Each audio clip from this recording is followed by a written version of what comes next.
What was it about Cassie Howard that allowed Nate to fully surrender himself? With Maddy, it was always a game. Cassie was the opposite. He knew he wasn't perfect, that he had some issues. But maybe the reason he had those issues is because Maddy brought out the worst in him. And maybe if he met Cassie when he was a sophomore instead of Maddy, yes, if Maddy and Nate were still together, because that would be unforgivable. Maddy was her best friend.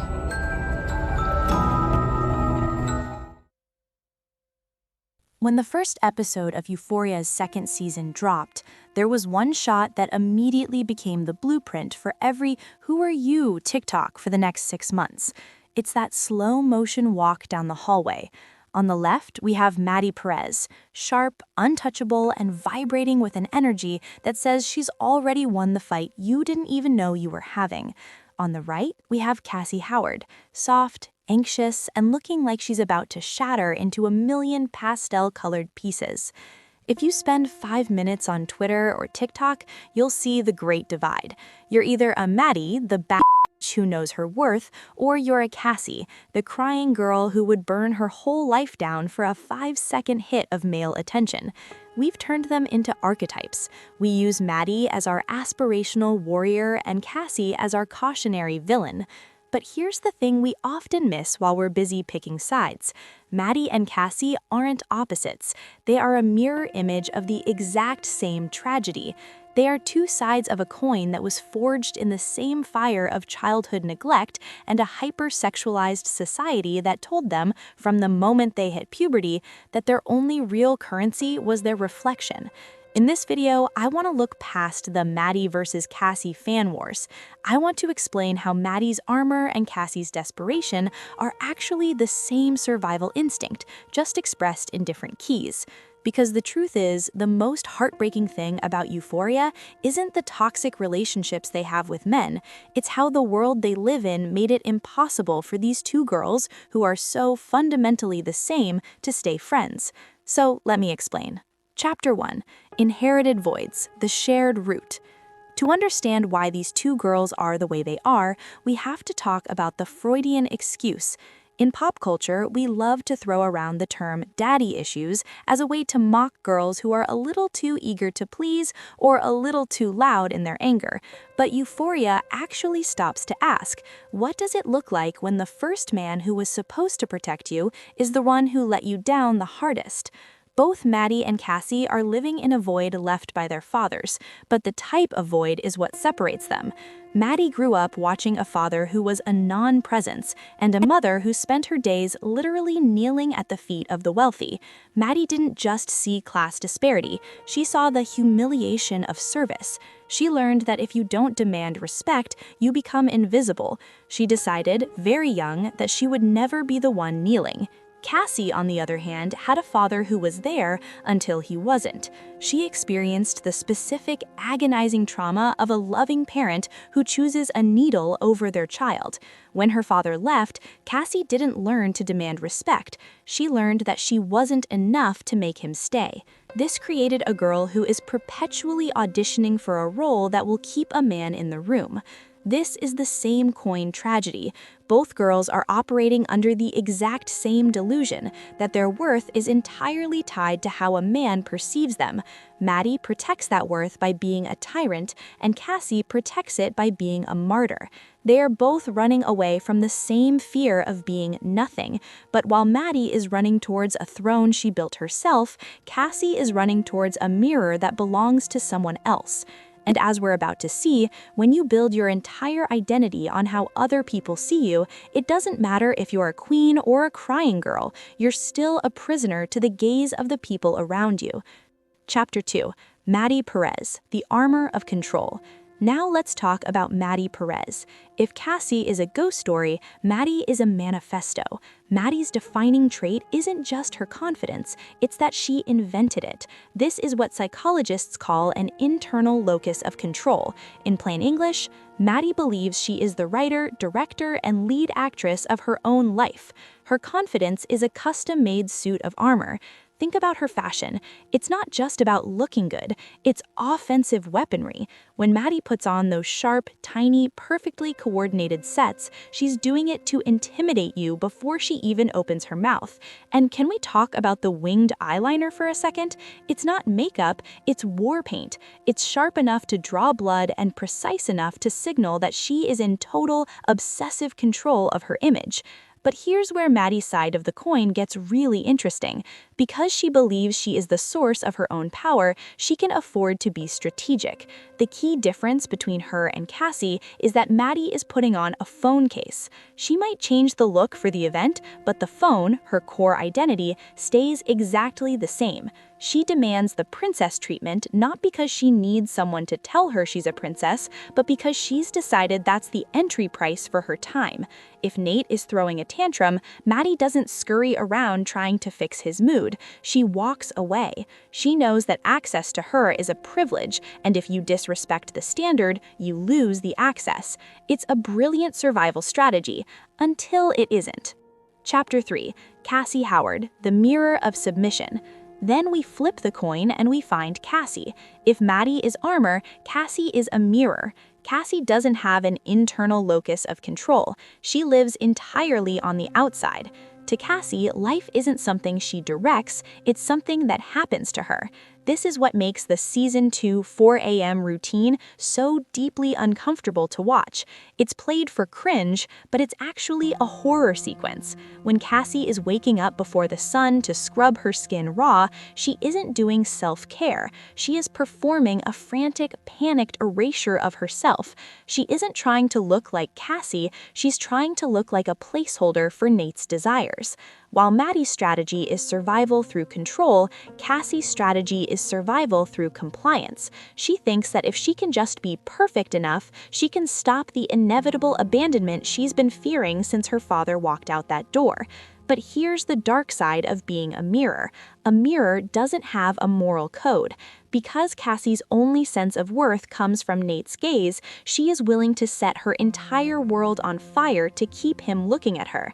She'll betray Maddy, the person who actually loved her unconditionally, because Maddy's love doesn't give her the same satisfaction that a man's validation does. To the audience, Cassie looks crazy or villainous, but from her perspective, she's just trying to stay alive. She has convinced herself that she is the ultimate victim of her feelings. She tells herself she can't help it because she loves too much. But the truth is, she doesn't love Nate. She loves the way she feels when she thinks Nate wants her, and she'll destroy anything, including her best friend, to keep that mirror from shattering.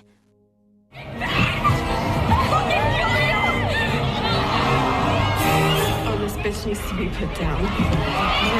Maddy, no! Maddy, no, no, no, no, no, no!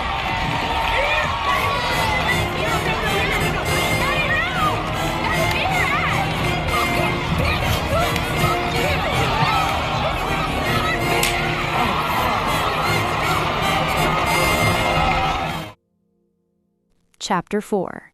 The Scale of Emotional Labor. If you want to see the same coin theory in action, you have to look at how these two handle the messiness of men. In the It Girl Handbook, there's a golden rule: never do for a man what he should be doing for himself. And this is where Maddy and Cassie's strategies diverge into two completely different power dynamics. Maddy Perez is the CEO of her own emotional boundaries. She understands that her time, her energy, and her affection are high-value assets.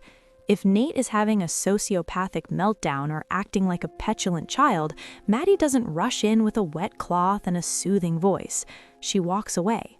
She lets him sit in his own toxic stew because she knows that by fixing his mood, she's lowering her own price. She forces men to chase her to regain access to her world, which is why Nate, a literal monster, still brings her flowers and treats her like a prize. He respects her because she refuses to perform unsolicited emotional labor. She doesn't fix him, she expects him to be worthy of her. Now look at Cassie Howard. Cassie is essentially an unpaid emotional intern for every guy she's ever dated. She doesn't just want a boyfriend, she wants to be a man's entire support system, his muse and his nurse all at once. When McKay is stressed about football, she tries to sex him out of his bad mood. When Nate is being distant, she performs a 3-hour beauty ritual to earn a glance. Cassie feels personally responsible for the happiness of the men she's with. She micromanages their feelings because she thinks that's how you build a bond. But here's the tragedy. By giving her emotional labor away for free, she inadvertently teaches these men that she has no intrinsic value. She becomes a backup option because she's always available, always compliant, and always willing to set her own needs on fire to keep them warm. Maddy demands the princess treatment as a standard. Cassie accepts the last resort treatment as a necessity. They both want the same thing, to be the center of someone's world, but Maddy builds a wall to make you climb it, while Cassie tears her own walls down and wonders why the house is cold. Chapter 5: The Public Spectacle, Cringe and Contempt. We have to talk about the cringe.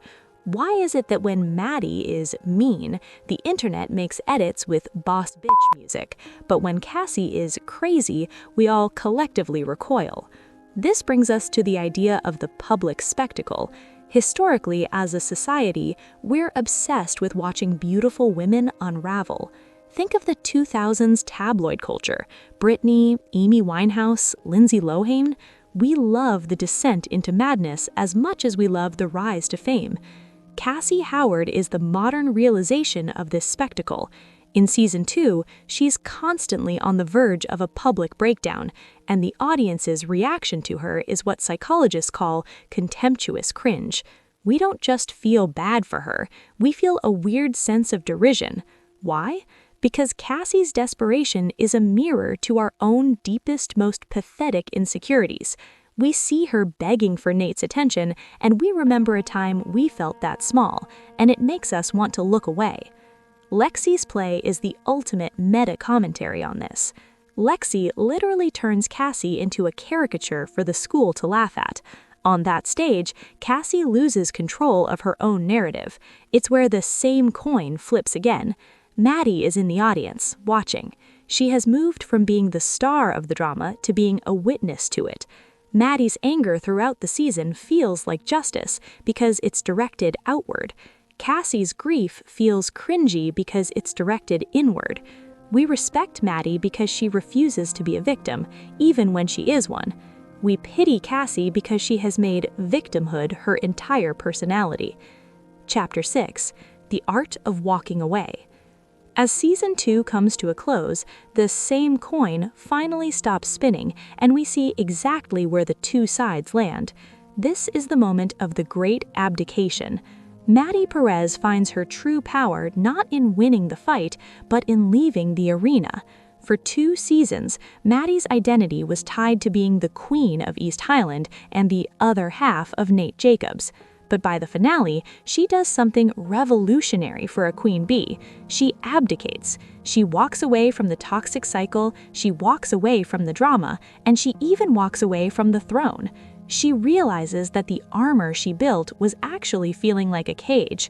By choosing a future that doesn't involve Nate, she finally becomes the director of her own life that she always pretended to be. Then there's Cassie. If Maddy finds a way out, Cassie finds a way deeper in. By the end of the season, Cassie has exactly what she thought she wanted. She has Nate. But look at her. She is physically and metaphorically left on the stage, hollowed out and bleeding. She won the prize, but the prize is a sociopath who doesn't love her, and the cost was her sister, her best friend, and every shred of the girl she used to be. Cassie is in a prison of her own making. She stayed in the mirror for so long that there's no Cassie left to walk away. She didn't just betray Maddy, she betrayed this same coin bond they shared. Maddy's final line to her, "Don't worry, this is just the beginning," is the most terrifying thing anyone says in the whole show. It's a prophecy. Maddy knows exactly what's coming for Cassie because she lived it.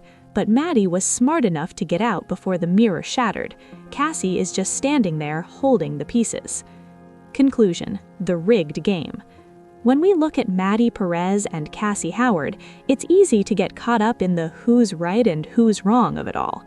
We want to categorize them because it's safer. If Maddy is the hero and Cassie is the villain, then we have a clear moral compass.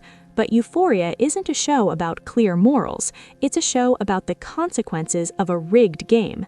Maddy and Cassie are two sides of the same coin because they are both trying to survive in a social ecosystem that only offers them one path to power, their reflection in the eyes of a man. They were both given the same currency, beauty, and told to go buy a life with it. The difference we see in the finale isn't that one girl is better than the other, it's that Maddy finally realized the currency was counterfeit. She looked at the crown, she looked at Nate, and she looked at the carnage of her social standing, and she realized that the armor she built was actually feeling like a cage. By walking away, Maddy didn't just leave a boyfriend, she left the coin on the table. She decided that if the only way to win was to keep fighting for the validation of a monster, then she'd rather not play at all. Cassie Howard, however, is still trapped in the logic of the game. She's still convinced that if she can just be a better mirror, a more perfect object, a more devoted martyr, the coin will finally land in her favor. She's holding on to the pieces of her life and trying to glue them into a shape that Nate Jacobs will like, not realizing that as long as she defines herself through him, there is no her left to save. The real tragedy of the same coin theory is that it proves how effectively a toxic culture can turn sisters into rivals. Maddy and Cassie were each other's safe harbors until the pressure to be chosen became greater than the pressure to be loyal. They aren't victims of each other, they are victims of a world that taught them that there is only room for one girl at the top, and that the only way to get there is to be the best reflection of someone else's desire.